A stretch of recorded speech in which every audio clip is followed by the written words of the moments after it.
Well, you get there through, one, believing in yourself. As you know so well, when we started, we had $700, made it day-to-day barely, but we believed what we did was the very, very best. And it goes on the premise, if you realize that you're going to run across a lot of rejection. I say this time in and time out. Be prepared for the rejection, no matter how bad it is. Don't let it overcome you or influence you. Keep on going towards what you want to do, no matter what. No matter whether your bills are paid, not paid, someone says no 1,000 times. Again, go back to be as enthusiastic on door number 100 as you were on door number 1. But believe in yourself. And it's really all about knowing you have a great service or a great product that'll put you in the reorder business. So you're never selling, you're trying to get it in someone's hands, whether it's a service or a product, knowing it's so darn good that they're going to want to order it again or tell a friend about it to order. And that's the real secret there. It is, but I feel like a lot of people in sales, no matter what you're doing, they get the door slammed and they keep on going over and over again, but they haven't built what you've built. Right. Do you think it was, you said, is it because of the product first? Yeah, it's a combination of, one, the product, but you could also have the best product in the world, but unless you tell people about it, get them to use it, it's just going to sit there. So it's a combination of a couple of things. One, that product was exceptional. Same with Patron Tequilas, Paul Mitchell or John Paul Pet. Exceptional product. But then one must do what those that maybe aren't quite as successful don't want to do, whatever it takes. Work 7 days a week from early morning till late at night. A lot of rejection comes your way, overcome that rejection, and know that what you have is so good, eventually you'll get through it. Eventually you'll get in the reorder business. And I think today people have to know that. They also have to know that today is not like yesterday. To go out yesterday or 5, 6 years ago and get a job, you have a job, you're paid so much money, you're only responsible for so much. That's antiquated thinking.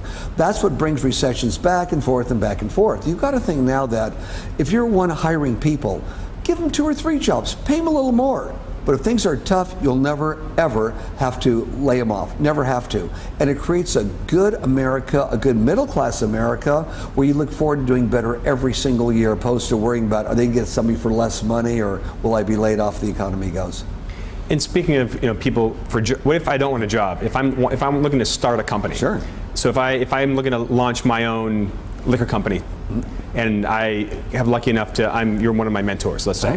What's the first thing you're going to tell me to do? Because you're a marketing master and a branding master. If I'm starting my own Bertoni tequila, which sounds scary, but anyway, what would be your advice to someone starting off in any business who's going to make a jump into entrepreneurship? First thing would be, in your category, make it the best you possibly can. So when the end result is the consumer is tasting it, is it something they want to get again? That's number one. Second thing is, have a story or excitement behind it, which is true. We did that with Patron, for example. We had a tequila tasting test back in 1989 at Spago's restaurant, and we just won hands down. So there was some validity, not just from taste, but from what was going on.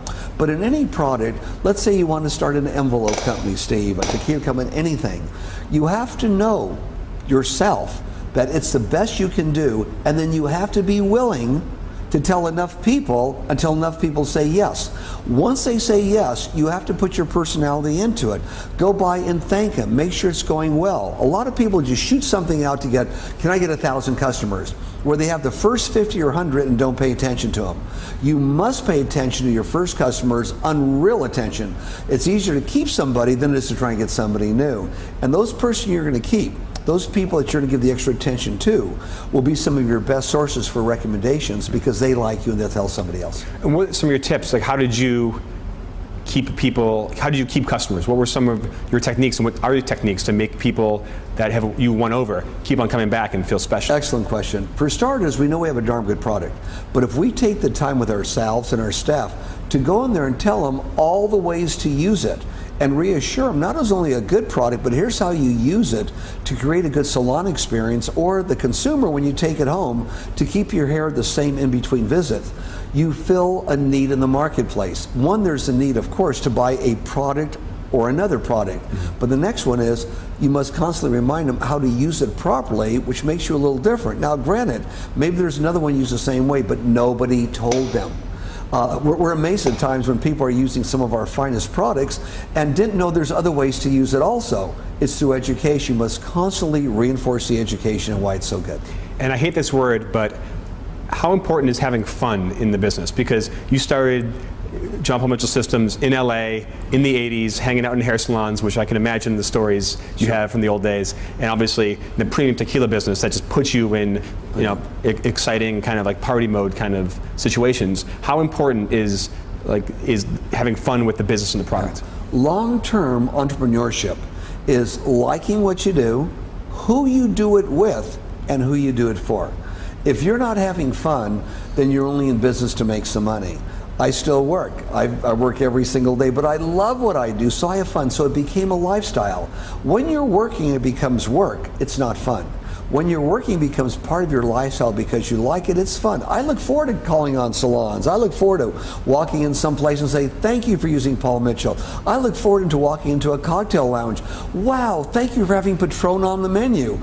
To people in the hip hop industry, thank you for singing about Patron. In the country and western industry, thank you for doing this. In other words, I like it so much that I appreciate so much also the people that like it too. It's a lifestyle and it's a good one. So if an entrepreneur can make a lifestyle that they like with the people they want to deal with part of their business, it'll be long term and it will prosper because you are having fun. Everyone wants to have fun.